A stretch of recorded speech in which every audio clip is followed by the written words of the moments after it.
মানে আমি ধাৰাবাহিকভাৱে আন্দোলন কৰি আহিছোঁ। আমি আশা কৰিছিলোঁ অন্ততঃ মুখ্যমন্ত্ৰী আমাৰ শংকাবিলাক নাইকিয়া কৰিব, কিন্তু এতিয়া দেখা গ'ল যে তেওঁলোকে পূৰা ফটোৱামি কৰি আছে। মুখ্যমন্ত্ৰীয়ে তেওঁৰ বিষয়টো সম্পূৰ্ণ নৎসাত কৰি দিছে নাজানো বুলি, আৰু উদ্যোগ মন্ত্ৰীয়ে কোম্পানী হৈ ওকালতি কৰি আছে। সেইটো কাৰণে আমি অনুৰোধ জনাইছোঁ, এতিয়াও যদি তেওঁলোকে নিজকে ৰাইজৰ প্ৰতিনিধি যদি ভাবে, তেনেহ'লে 25 তাৰিখে এডভান্টেজ আছাম যি হ'বলৈ গৈ আছে তাৰ আগতে আলোচনা অনুষ্ঠিত কৰক, আৰু আমাৰ মনত যিখিনি শংকা আছে শংকা অতি শীঘ্ৰে নাইকিয়া কৰক। হয়, নমস্কাৰ। মই এগৰাকী পালক হয়। মই নিজেও কষ্ট কৰোঁ আৰু মানুহো ৰখাওঁ। মোৰ গাহৰিবিলাক সেই 2013 চনতে চব মৰি গ'ল। 200মান অধিক গাহৰি আছিলে, আৰু মই চৰকাৰৰ পৰা কোনো সঁহাৰি পোৱা নাই। মই নিজেই স্বাৱলম্বী হৈছিলোঁ সেই গাহৰিবিলাক পুহি, কিন্তু মৰি যোৱাৰ পাছত মই বহুত জুৰুলা হৈ পৰিলোঁ। এতিয়া মই লাহেকৈ বিজনেছ আৰম্ভ কৰিছোঁ অলপ লৈ কেনে, যাতে চৰকাৰে CP গ্ৰুপ কোম্পানী আমাৰ অসমত যাতে নানে, সেয়াই আমাৰ পালক ফালৰ পৰা অনুৰোধ জনাইছোঁ মুখ্যমন্ত্ৰী ছাৰলৈ। নাই, বিজেপি চৰকাৰখন কোনো কাৰণতে অসম আৰু অসমীয়াৰ নহয়। কাৰ জৰিয়তে তেওঁলোকে অসমীয়াক সাংস্কৃতিক আৰু ভৌগোলিকভাৱে নিঃশেষ কৰাৰ যিটো ষড়যন্ত্ৰ ৰচনা কৰিছিল, সেইটো মোটামুটি তেওঁলোক সফল হৈছে। এতিয়া তাৰ পিছতো 10 লাখ মানুহ এই বৃত্তিটো জড়িত হৈ আছে। 10 লাখ যুৱকে চৰকাৰলৈ কোনো ধৰণৰ বাদ নাচায়, কোনো ধৰণৰ হেল্প নাই চৰকাৰ। তাৰ পিছতো অসমীয়া কিছু যুৱকে 10 লাখ যুৱকে স্বাৱলম্বী হ'লে এটা প্ৰচেষ্টা ৰচনা তেওঁলোকে চেষ্টা চলাইছিলে।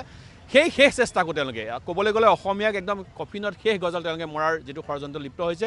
আমি গাহৰি পালক সন্থাই এইটো নামানো। শৰীৰত শেষ বিন্দুত থকালৈকে আমি ইয়াৰ প্ৰতিবাদ কৰি যাম। আৰু CP গ্ৰুপ নহয়, কোনো গ্ৰুপকে অসমৰ গাহৰি বজাৰ গতাই দিয়াৰ ষড়যন্ত্ৰ আমি কেতিয়াও সফল হ'বলৈ দিব নোৱাৰোঁ।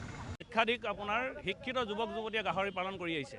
এই গাহৰি পালন ব্যৱস্থাটোৱে আমি নিজে স্বাৱলম্বী হোৱাৰ উপৰিও আমি পৰিয়ালক পোহপাল দিছোঁ, আৰু প্ৰতিখন ফাৰ্মত তেওঁলোকে 2-3জনকৈ কৰ্মচাৰী সংস্থাপন দিছে। এতিয়া আমি জানিব পাৰিলোঁ, মুখ্যমন্ত্ৰীৰ ফেচবুকৰ যোগেদি আমি পোষ্টত জানিব পাৰিলোঁ, কৃষিমন্ত্ৰীয়ে আমাক জনাইছে যে তেওঁলোকে বহুজাতিক কোম্পানী থাইলেণ্ডৰ এটা CP গ্ৰুপ নামৰ প্ৰতিষ্ঠানক অসমত প্ৰতিষ্ঠা কৰিব, আৰু তেওঁলোকে কৈছে, কৃষিমন্ত্ৰীয়ে কৈছে যে সেই প্ৰতিষ্ঠানবিলাকত আমাৰ অসমৰ যুৱক যুৱতীয়ে কৰ্মসংস্থাপন তেওঁলোকে দিব।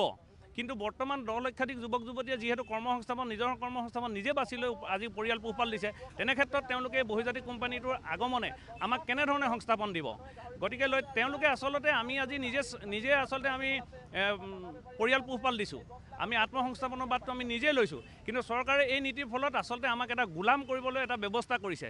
এই গোলাম কৰাৰ অৰ্থটোৱে হ'ল যে চৰকাৰৰ এতিয়া নীতিবিলাক হৈছে আপোনাৰ চৰকাৰে মানে এনেকুৱা এটা নীতি লৈছে যে শিক্ষিত যুৱক যুৱতীসকলক পেটে মাতে মাৰি পানি তেওঁলোকে আচলতে থলুৱাখিনিক ধ্বংস কৰি পানি বহুজাতিক কোম্পানীক প্ৰতিষ্ঠা কৰিব, আৰু আমি তেতিয়া চৰকাৰৰ মানে সেই প্ৰতিষ্ঠানবিলাকৰ বিদেশী প্ৰতিষ্ঠানবিলাকত কৰ্মৰত হ'ব, মানে আমি গোলাম হ'ম। গতিকে গোলামলৈ আমাক তেওঁলোকে নিব বিচাৰিছে। গতিকে আমি চৰকাৰক সকীয়াই দিছোঁ যে আমাৰ এই 10 লক্ষাধিক যুৱক যুৱতীক তেওঁলোকে কেনেকুৱা ধৰণৰ সংস্থাপনৰ বাদ দিব। আৰু আমি বাৰম্বাৰ সুধিও আছিলোঁ চৰকাৰক, কিন্তু তেওঁলোকে আজিলৈকে আমাক কোনো স্পষ্ট নকৰিলে।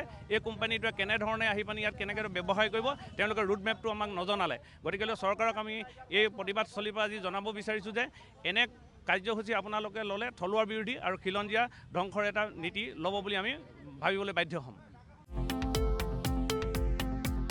শৰীৰৰ যিকোনো অসুবিধাৰ সন্মুখীন হৈছে নেকি আপুনি? শাৰীৰিক সমস্যাৰ প্ৰতিকাৰ কেৱল আমি দিম। অভিজ্ঞ চিকিৎসকে দিব সুপৰামৰ্শ।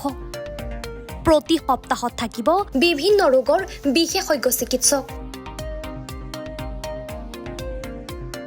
চাবলৈ নাপাহৰিব এনি ভাৰত 24ৰ বিশেষ অনুষ্ঠান স্বাস্থ্য বিশেষ।